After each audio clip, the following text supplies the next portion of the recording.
बहाम दूर हो गया है। मुल्क के सियासी मुस्तकबिल का फैसला दो बड़ी जमातों के सरबराह कर रहे हैं। अवाम पर बंद कमरों के फैसले मुसल्लत किए जाएंगे। तहरीक इंसाफ के वाइस चेयरमैन शाह महमूद कुरैशी का कहना है कि तहरीक इंसाफ मुल्क की सियासत की अहम स्टेक होल्डर है।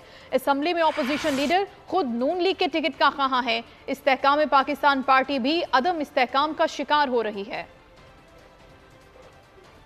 निगरान वजीर आजम किसकी मर्जी का होगा? दो बड़ों में ये बात तय तकरीबन हो चुकी है। अब लीडर ऑफ द हाउस तो शहबाज शरीफ साहब हो गए और लीडर ऑफ द ऑपोजिशन बराए नाम हैं जो राजा रियाज साहब हैं।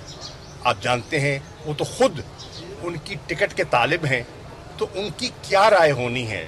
तो ये भी बड़ा वाज़ेह है कि केयर टेकर सेटअप किस नौइयत का जो है वो मुरतब किया जा रहा है। सवाल ये उठता है कि पाकिस्तान के सियासी मुस्तकबिल का फैसला किसने करना है?